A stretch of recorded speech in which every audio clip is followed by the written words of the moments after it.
मैं सुधांशु मिश्रा अपने चैनल मिश्रा जी के माध्यम से आप सभी श्रोतागण को चंदन वंदन और ढेर सारा अभिनंदन। नीलाम्बुजश्यामलकोमलाङ्गं सीतासमारोपितवामभागम् पाणौ महासायैकचारुचापं नमामि रामं रघुवंशनाथं। नमामि रामं रघुवंशनाथं।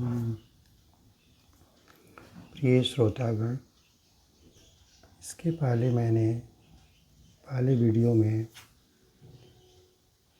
चर्चा किया था, वो प्रसंग था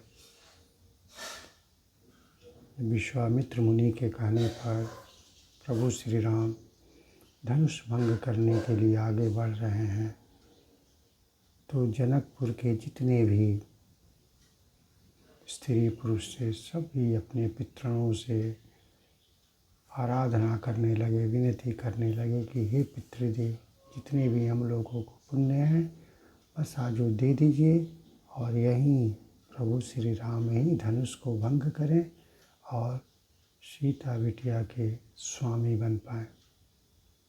दूसरी तरफ सीता जी भी भवानी माँ, गणेश भगवान और सारे देवताओं को मन ही मन विनती कर रही हैं कि हे देवता देवी, आज तक मैंने जो भी आप लोगों की पूजा की है आज उसका फल हमें दे दें और धनुष को इतना हल्का कर दे, उसके भारीपन को समाप्त कर दे, ताकि प्रभु श्री राम ही धनुष को उठा के उसको भंग कर सके।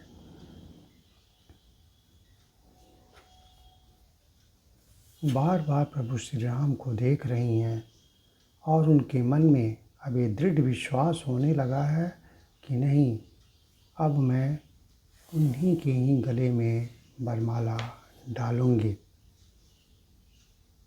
जानकी जी प्रभु श्री राम को देख रही हैं, प्रभु श्री राम जानकी जी को देख रहे हैं और सीता मैया के मन में ये दृढ़ विश्वास होने लगा है और वो कहती हैं, तन मन बचन बोर पनु साचा, रघुपति पद सरोज चितुराचा।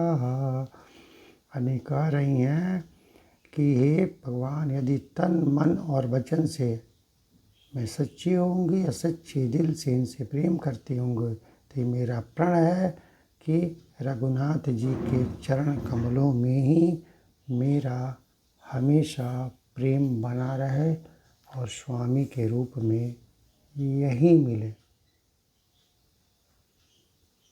उधर प्रभु श्री राम सीता जी की व्याकुलता को देख करके वो भी मन ही मन ठान लिए हैं कि जितना जल्दी हो सके अब हम इस धनुष को भंग कर देंगे, नहीं तो सीता जी की व्याकुलता पल पल बढ़ते जा रही थी।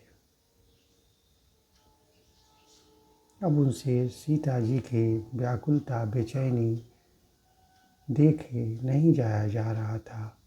उनकी बेचैनी को वो सहन नहीं कर पा रहे थे। यह सब देख करके उन्होंने आगे बढ़ना शुरू किया। उन्होंने सोचा कि यदि कोई प्यासा व्यक्ति पानी के बिना मर ही जाए तो फिर उसको पानी देने से क्या फ़ायदा। इस पर तुलसीदास जी कहते हैं कि का बरसा जब कृषि सुखाने, समय चुके पुनि का पछताने। अस जिय जानी जान की देखी, प्रभु पुलकेलकी प्रीति विशेषी। अब वो जानकी जी को बार बार देख रहे हैं, उनकी विकलता को देख करके अब वो एक क्षण भी रुकना नहीं चाहते हैं। उनके मन में अनुभूति होने लगी है कि जब जानकी जी के धैर्य की सीमा टूट रही है और बाद में यदि उनकी धैर्य की सीमा टूट जाए और कुछ अनहोनी हो जाए तो फिर हम ये देर करके ही क्या करेंगे। ठीक उसी प्रकार कि यदि कोई व्यक्ति पानी के बिना मर जाए और बाद में उसे अमृत ही दिया जाए तो कोई काम का नहीं है। इसलिए समय पर बारिश हो तो सुखदायी होता है, और समय बीत जाने के बाद यदि पानी दिया जाए तो किसी काम का नहीं होता। यह सोच करके प्रभु श्री राम आगे बढ़े और उन्होंने आगे बढ़ करके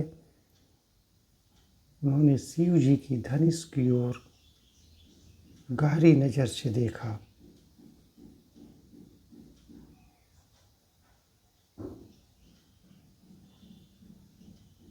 जब वो गहरी नज़र से देखे तो इधर जो लक्ष्मण भैया बैठे थे अब वो समझ गए कि मेरे अग्रज प्रभु श्री राम अब धनुष को उठाने वाले हैं। इसलिए उन्होंने सब दिग्गजों कच्छपों शेषपारा और पृथ्वी को उन्होंने आगाह कर दिया कि आप सब लोग मिल करके पृथ्वी को थामे रहेंगे, क्योंकि जब ये धनुष उठाएंगे तो पृथ्वी डगमगा सकती है, सब चीज़ उथल पुथल हो सकता है। इसलिए आप लोग सब लोग मिलकर पृथ्वी को थामे रहेंगे ताकि बहुत बड़ी कोई अनहोनी ना हो सके। यह स्मरणीय है कि सीता मैया जो थीं वो धरती माँ की पुत्री थीं, और घर परिवार समाज में आप लोग देखते होंगे कि पिता लाख भी कहीं पुत्री की शादी तय कर दे, जब तक माँ की अनुमति नहीं मिलती है, माँ की अनुशंसा अनुमोदन नहीं होता है, हामी माँ नहीं भरती है, तब तक पिता आगे निर्णय नहीं ले सकता है। यही चीज़ यहाँ भी हुआ। धरती मैया भी धनुष को कस के पकड़े हुई थी।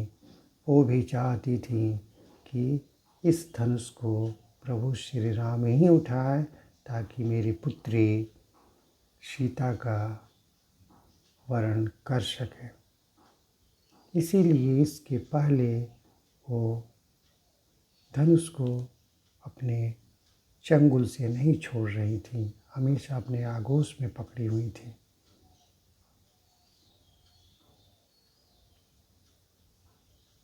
लेकिन जैसे ही प्रभु श्री राम आगे बढ़े, धरती मैया ने धनुष को अपने आलिंगन से अलग कर दिया।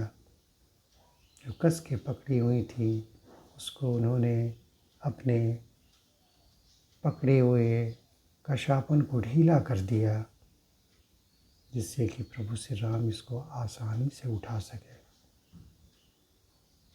क्योंकि यहाँ माँ की अनुमति, धरती मैया की अनुमति मिल गई थी, इसीलिए प्रभु श्री राम धनुष को उठा पाए।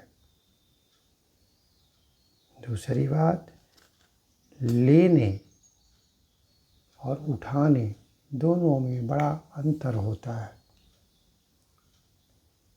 यहाँ प्रभु श्री राम धनुष उठाते नहीं हैं, लेते हैं।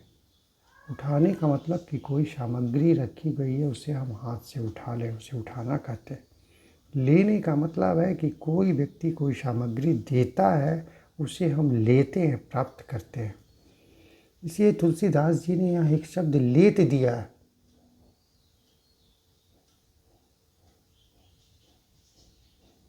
कि लेत चढ़ावत खैचत गाढ़े, काहु न लखा देख सब ठाड़े, ते ही छन राम मध्य धन तोरा, भये भुवन गुनी होन कठोरा। यानी कि धरती मैया ने उस धनुष को अपने गोद से दिया और प्रभु श्री राम ने उससे ग्रहण कर लिया। शब्द पर ध्यान देने की ज़रूरत है। धरती मैया ने जो अभी तक धनुष को पकड़ करके रखा था, उन्होंने अपने आलिंगन से उठा करके हाथ से उन्हें दिया और प्रभु श्री राम उसको ले लिया आशीर्वाद स्वरूप। और जब वो प्रभु श्री राम जब धनुष के पास पहुँचे तो उन्होंने मन ही मन गुरु को प्रणाम किया और उसके बाद गुरहि प्रणामो मन ही मन की नायति लाघव उठाई धनु लीना दम के उदाम निज निज बलयो पुनि नभ धनु मंडल समभयो लेत चढ़ावत कैचत घाड़े काऊ न लगा देखु सब ठाड़े तेषन राम मध्य धनु तोरा भरे भवन भुनि धुनि घोर कठोरा भय भवन धुनि घोर कठोरा भय भवन धुनि घोर कठोरा भरे भुवन घोर कठोर तब रवि बाजी तजी मारगु चले चिक्करहि दिग्गज ढोल मयि कोल कूरुम कलमले सूर्य असुर मुनि कर कान दिन्ने सकल विकल विचारहि को दंड खंडेउ राम तुलसी जयति वचन उचारहि जयति वचन उचारहि जयति वचन उचारहि। यानी कि प्रभु श्री राम धनुष के पास गए और मन ही मन उन्होंने विश्वामित्र मुनि अपने गुरु को प्रणाम किया और एक ही झटके में उन्होंने धनुष को उठा लिया। लेत चढ़ावत खैचत गाड़े काऊ न लगा देख सब ठाड़े। उन्हें धनुष को लिया और धनुष को लेने और उसको चढ़ाते, उसको जोर से खींचते, प्रचंडता चढ़ाते किसी ने नहीं देखा। इतने कम समय में हुआ कि जैसे ही उन्होंने धनुष को लिया उतनी बिजली कस के चमकी। जैसे ही उन्होंने धनुष को अपने हाथ में लिया बहुत जोर बिजली चमकी और फिर वो आकाश में मंडलाकार हो गई।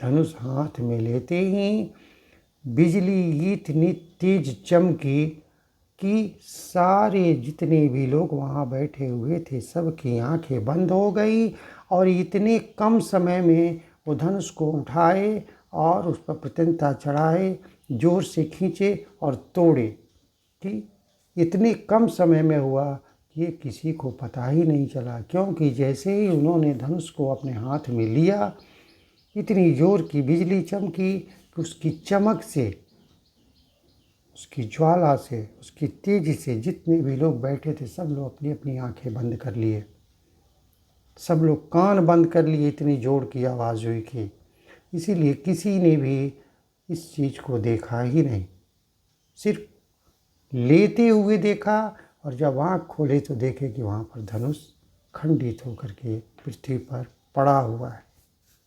ये सब इतने कम समय में हुआ कि धनुष को लेना, चढ़ाना, जोर से खींचना और भंग करना, कि प्रभु ने कब प्रत्यंचा चढ़ाई, कब उठाया, कब जोर से खींचा, किसी को पता ही नहीं चला।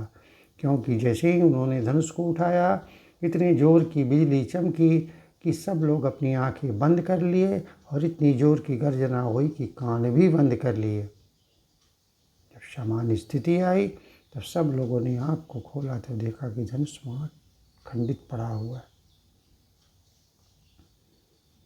जब धनुष खंडित हुआ तो इतनी घोर गर्जना हुई कि पृथ्वी डगमगा गया। सूर्य के घोड़े मार्ग छोड़ करके इधर उधर भटकने लगे। दिग्गज चिल्लाने लगे, देव, बरा और कच्छप सब कलमला उठे। देवता, राक्षस और मुनि सब लोग अपने कानों पर हाथ रख रहे। इतनी जोर की गर्जना हुई थी कि कोई इस ध्वनि को बर्दाश्त नहीं कर पा रहा था। सब लोग विचार करके व्याकुल हो गए कि कौन सी आवाज़ है, किस कारण से इतनी बड़ी गर्जना हुई है।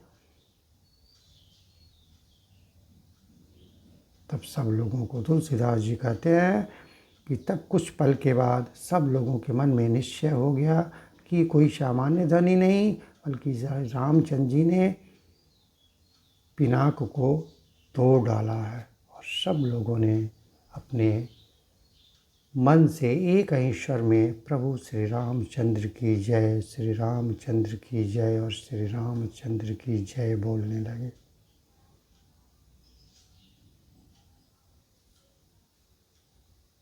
धनुष खंडित होने के बाद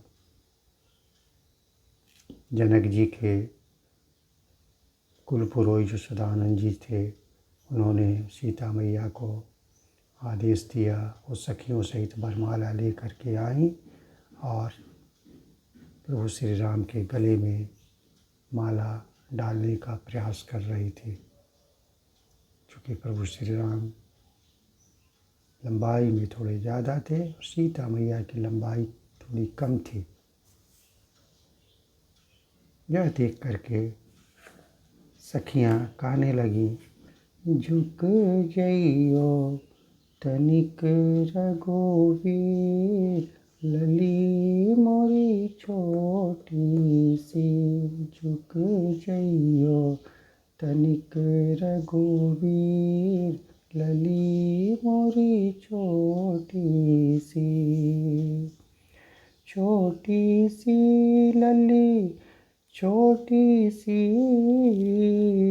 छोटी सी सिया छोटी सी, तुम हो बड़े बलवीर, सिया मेरी छोटी सी, झुक जइयो तनिक रघुवीर, सिया मेरी छोटी सी।